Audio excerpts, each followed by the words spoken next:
Kaya pala ang Golden State ang pinakahuling destinasyon ni LeBron, tagumpay si Curry. Malaya na nga po si LeBron James sa unang pagkakataon mula noong 2018. Ang 41 anyos na gulang na superstar ay isa na nga pong unrestricted free agent. At ang buong mundo ng basketball ay naghihintay na kung saan nga ba siya dadalhin ng kanyang huling kabanata. Sa halip nga po na basta na lang hulaan natin, pinagsama-sama nga po natin ang isang komprehensibong power ranking ng lahat ng posibleng destinasyon. Maliban na nga lamang po sa Lakers gamit ang 5 kategorya. Yan nga po ang championship hopes, storyline, on-court entertainment value, roster fit at ang front office flexibility. Bawat kategorya nga po ay may score mula sa 1 hanggang 10 na may kabuuang 50 points. Narito nga po ang buong ranking mula sa pinaka hindi makatuwiran hanggang sa pinakamalamang na landing spot ni The King. Unahin nga po muna natin ang 6 na mga seryosong contender. Una nga po itong Toronto Raptors na may 29 points. LeBron to nga po ang magiging tawag sa kanya. Babalik si LeBron sa Toronto upang pangunahan sila sa isa pang singsing. Ngunit tatanggapin ba nga ba siya ng Canada matapos niyang durugin ang kanilang mga puso sa loob ng maraming taon? Ang feel-good story ay nandoon na kay Kawhi Leonard. Malamang sisirain nga lamang po ito ni LeBron. Pangalawa nga po itong Indiana Pacers, 30 points. Sasali si LeBron sa isang masayang basketball comeback story upang tulungan silang manalo ng isang singsing matapos ang heartbreak nga po ni Tyrese Haliburton at isang disastrous season. Ang Pacers nga po ay mukhang babalik na sa contention at kailangan nga po nila ng creation kung saan makakatulong nga po dito si LeBron. Pangatlo nga po sa listahan ng Detroit Pistons na may 31 points. Tinapos ni LeBron ang Detroit noong mid-2000. Ngayon ay ibabalik niya ang mga glory years. Si Cade Cunningham ay isang batang star at ang Piston ay may matibay nga po na defensive pieces. Maaring pumili lang spot si LeBron at tulungan si Cade. Kailangan pa nila ng shooting, ngunit sa basketball standpoint, ito ay isang solidong destinasyon. Pang-apat nga po itong Dallas Mavericks na may 32 points. Magkakasama nga po muli sina LeBron at Kyrie Irving at ituturo niya malamang ang mga kahinaan kay Cooper Plug. Magiging kaakit-akit ang destinasyong ito. Ngunit maliban nga po kung ang Mavericks ay may iba pang mga galaw tulad ng pagkuha kay Draymond Green. Mahirap nga pong isipin na gagawin ni LeBron ang paglundag na iyon ng mag-isa. Panglima nga po itong Houston Rockets na may 33 points. Magkakasama sina LeBron at Kevin Durant upang patunayan na ang edad ay hindi hadlang. Ang Rockets nga po ay may maraming pyesa na kailangan ng isang championship contender. Ngunit kailangan nila na mas mahusay na point guard. Ang pagsasama nila LeBron at KD ay magiging cool at ang Rockets ay may movable pieces din nga po at drop assets upang i-shake up ang roster. At ang pang-anim nga po sa listahan ng mga seryosong contender ay itong Washington Wizards na may 34 points. Wala nga po silang hari. Kumbaga si LeBron na lang. Ang pagdaragdag kay LeBron sa Wizards ay biglang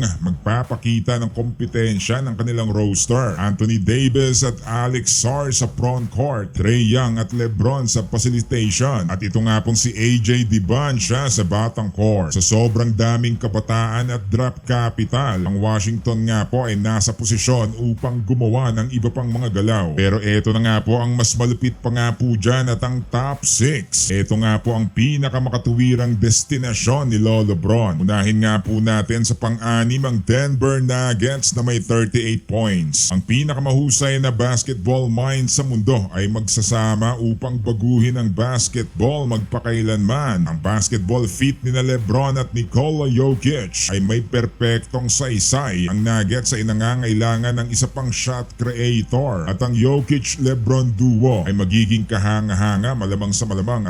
Mayroon nga din po silang mga tradable assets. Yan nga po ay sina Jamal Murray at Cameron Johnson na maaring i-flip upang i-shuffle pa ang roster. Pangalawa nga po ay itong Miami Heat na may 39 points. Babalik si LeBron sa South Beach muli. Nandyan na nga po si Giannis Antetokounmpo kaya may superstar na siyang makakasama. Ang Heat ay may halos lahat ng pangangailangan ng isang contender. Maliban na nga lamang po sa isang point guard. Yan nga po ang eksaktong papel na maaaring gampanan ni LeBron. Ay kasaysayan na nga po sila. Isang mahusay na coach na si Eric Spoelstra at isang alamat sa front office na si Pat Riley. Ngunit ang drawback nga po dito, pagkatapos ng trade para kay Giannis, wala na nga pong natitira pang assets ang Miami upang mapabuti ang roster. Pangatlo nga po sa listahan itong San Antonio Spurs na may 41 points. Ang hari ay magme-mentor sa Alien. Ang Spurs nga po ay kakarating nga lamang rin sa finals. Meron silang Victor Wembanyama at maaari nga pong kumbinsihin ni Lebron ang kanyang sarili na siya ang huling piece na magdadala sa kanila sa tuktok. Meron nga pong isang malinaw na passing of the torch element kay Lebron at Wemby. Ang Spurs nga po ay puno ng clutch sports clients, kabilang sina De'Aaron Fox at head coach Mitch Johnson. Kung naghahanap nga po si Lebron ng talent, infrastructure at isang malinis na legacy story, ang Spurs nga po ay merong check ng lahat ng yan. Pang-apat nga po itong Cleveland Cavaliers na may 42 points. I'm coming home again. Ito nga po ang pinakamalinis na kwento sa board. Ang pagbabalik ni Lebron sa Cleveland para sa isang huling run ay magbibigay sa dokumentaryo ng lahat ng kailangan nito. Ang hometown kid, ang full circle ending at isang muling pagkakataon upang maghatid ng kampyonato. Ang basketball case ay totoo rin. Sina Donovan Mitchell at James Harden ay maaaring magdala ng offensive load, habang sina Jarrett Allen at Evan Mobley ay maaaring mag-angkla ng depensa. Ang unang stint ni Lebron sa Cleveland ay ang pag-akyat. Ang Miami ay ang B-lane arc. Ang pagbabalik nga po sa Cleveland ay ang pagtubos. Ang Los Angeles ay ang business era. Ang isang ikatlo at huling run kasama ang Cavaliers ay magiging epilogue. Isang huling season sa bahay. Isang huling championship chase. Panglima nga po sa listahan itong Minnesota Timberwolves na may 43 points. Ito ay maaaring ang pinakamahusay na pure basketball feat. Ang Minnesota ay mayroon na nga pong superstar kay Anthony Edwards at isang batang co-star kay LaMelo Ball. Meron silang elite defense na nakaangkla kina Rudy Gobert at Jaden McDaniels. Sila nga po ay nasubok na nga rin po sa playoffs, ngunit nagkulang at pinupunan ni Lebron ang isang malinaw na pangangailangan bilang isang connective ball handler. Hindi niya nga po kailangang maging makina gabi-gabi o ipagtanggol ang pinakamahusay na manlalaro gabi-gabi o buhatin nga po ang prangkisa. Kailangan nga lamang po niyang pangunahan sila. Ang pagpunta sa Minnesota ay magpapatunay na ang desisyong ito ay tungkol sa panalo, hindi sa glamour.